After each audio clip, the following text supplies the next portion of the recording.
კვირას 1 მარტს ყოვლადწმინდა სამების სახელობის საპატრიარქო ტაძარში საკვირაო ლიტურგია აღევლინა. აღსანიშნავია, რომ დიდი მარხვის 1 კვირას მართლმადიდებლობის სეიმი აღინიშნება. საქართველოს მართლმადიდებელი სამოციქულო ეკლესია დღევანდელ დღეს კიდევ ერთ დიდ მოვლენას აღნიშნავს. კერძოდ 1990 წელს მსოფლიოს საპატრიარქომ ოფიციალურად ცნოდა აღიარა საქართველოს ეკლესიის ავტოკეფალურობა. იმავე წლის 4 მარტს მართლმადიდებლობის დღესასწაულის დღეს კონსტანტინოპოლის მთავარ ეპისკოპოსმა და მსოფლიო პატრიარქმა ყოვლადუწმინდესმა დიმიტრიოსმა სრულიად საქართველოს კათოლიკოს პატრიარქს ილია მეორეს საზეიმო ვითარებაში გადასცა საქართველოს უწმინდესი მართლმადიდებელი ეკლესიის ავტოკეფალიის ცნობისა და მტკიცების და საქართველოს უწმინდესი ეკლესიის მეთაურის საპატრიარქოს ტიტულის ცნობისა და ბოძების სიგელები. ღვთისმსახურება საპატრიარქო ტახტის მოსაყდრემ სენაკისა და ჩხოროწყუს მიტროპოლიტმა შიომაღავლინა. თანამსახურებდნენ სამების საპატრიარქო ტაძრის წინამძღვრის მოადგილე არქიმანდრიტი ილია ნასიძე და სხვა სასულიერო პირები. წირვის დასრულების შემდეგ მღვდელმთავარმა მრევლს დღევანდელი დღე მიულოცა და ქადაგებით მიმართა. მიტროპოლიტმა შიომ დღევანდელი დღის მნიშვნელობაზე ისაუბრა. სახელითა მამისათა, დაძისათა და სულისაწმინდისათა, ძვირფასო მამებო, ძმებო და დებო, გილოცავთ დღევანდელ კვირა დღეს მართლმადიდებლობის სეიმს. ეს დღე ეძღვნება მართლმადიდებლური ხატთაყვანისცემის საბოლოო დამტკიცებას, საბოლოო გამარჯვებას ეკლესიაში, რომელიც მოხდა მე-7 მსოფლიო კრებაზე 787 წელს და ამ კრების მამებს პასუხი უნდა გაეცათ ურთულეს შეკითხვაზე, რომელიც აწუხებდა იმ ჟამინდელ რელიგიურ სინდის. შეიძლება თუ არა უხილავი ღმერთი გამოისახოს საღებავებით ან სხვა საშუალებებით. და აი კრების მამებმა ამ შეკითხვას დადებითად უპასუხეს. დიახ, შეიძლება, რადგან მოხდა ღმერთის განკაცება. ზე ღმერთმა მიიღო ადამიანური ბუნება, ხატი მონისა მიიღო, როგორც წერს წმინდა პავლე მოციქული, და ხატით აიპოვა ვითარცა კაცი. ღმერთი თავისი ბუნებით და არსით მიუწვდომელია, უხილავია. და რა თქმა უნდა, მისი გამოსახვაც შეუძლებელია. როგორც ამბობს წმინდა მოციქული იოანე ღვთისმეტყველი, რომ ღმერთი არავის არასდროს უხილავს. მაგრამ იქვე დასძენს, რომ მხოლოდ ჩობილმა ძემ მამის წიაღში მყოფმა მან განაცხადა. ესე იგი, განკაცებით მოხდა ღვთაების გაცხადება ქრისტეში და უხილავი ღმერთი ჩვენი გრძნობითი აღქმისთვის მისაწვდომი გახდა. და ამდენად რომ განკაცდა ღმერთი, ეს მოხდა იმიტომ და შესაძლებელი გახდა იმიტომ, რომ ადამიანიც ღვთის ხატად არის შექმნილი. ღვთის ხატად და მსგავსად. ამდენად ადამიანი არის ღვთის გამოუთქმელი დიდების ხატი, მიუხედავად დაცემულობის და ცოდვების, წყლულებისა და შედეგებისა, რომელიც ადამიანის ბუნებას აქვს. აი ამას გვახარებს დღეს წმინდა ეკლესია, ამას გვაუწყებს, ამას გვახსენებს. ღმერთის და ადამიანის სიახლოვეს, იმ სიკეთეს, დიდებას, იმ სინათლეს, რომელიც არის ჩვენში ჩადებული, როგორც ჩვენი წარუშლელი და შინაგანი ჩვენი ბუნება, საფუძველი ჩვენი არსის. და ის რომ წმინდა ეკლესია ამას გვახსენებს სწორედ დიდი მარხვის 1 კვირას, ესეც ნიშანდობლივია. ვინაიდან დიდი მარხვა სინანულის ჟამია, სინანულის დროა და სწორი სინანული შეიძლება იყოს მხოლოდ მაშინ, როდესაც ადამიანი ხედავს აი ამ სიკეთეს,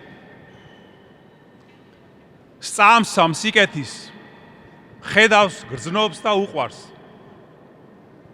და მარტო ადამიანში ცოდვების და არარაობის დანახვა აზიანებს ჩვენ სულიერ ცხოვრებას. აი ამ კეთილი მხარის დანახვის გარეშე.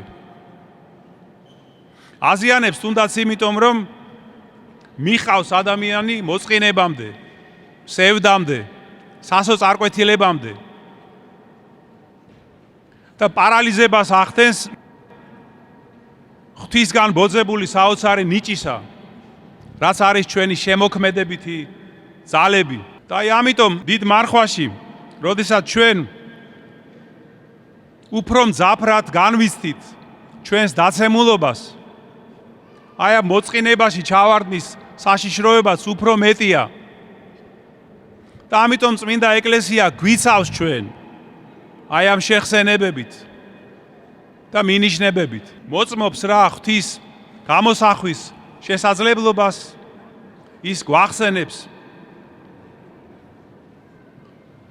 ჩვენში ხატებას ღვთისას, როგორც აი ამ დიდ საოცარ საფუძველს ჩვენი ბუნებისა. და თითქოს გვეუბნება, რომ აი შეხედე, რა დიდი სიკეთე მიეცა ადამიანს, რა საოცარ სიმაღლეზე შეუძლია ადამიანს ავიდეს სულიერი კიბით, თუნდაც უკანასკნელი დაცემულობის ფსკერიდან.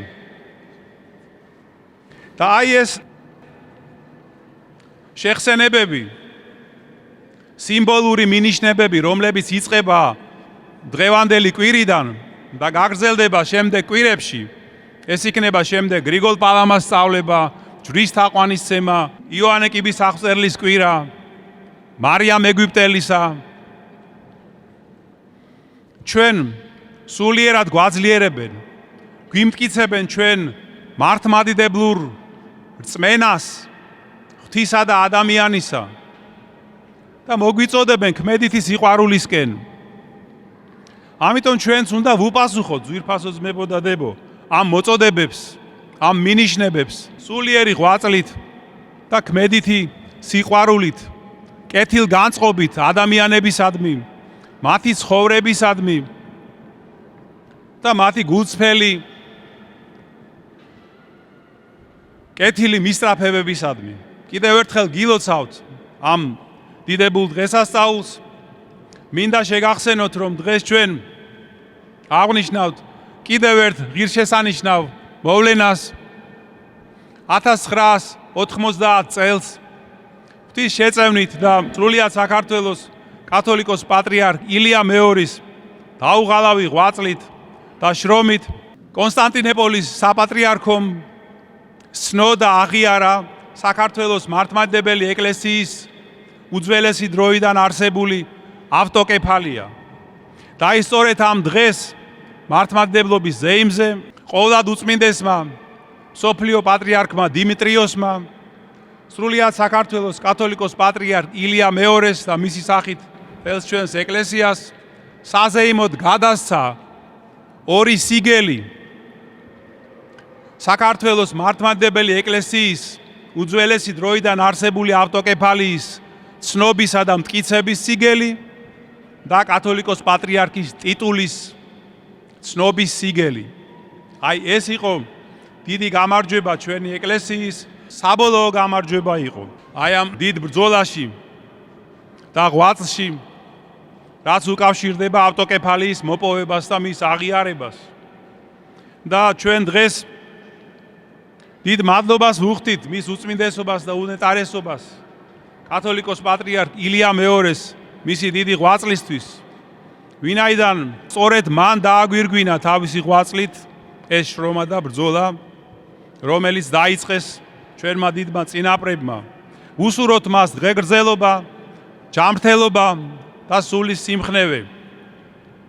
კიდევ ერთხელ გილოცავთ ამ დღესასწაულს, ღმერთმა დაალოცოს ჩვენი ქვეყანა, ჩვენი ერი, რომელიც მუდამ ცდილობდა ერთგული ყოფილიყო ჭეშმარიტების და მართლმადიდებელი სარწმუნოების.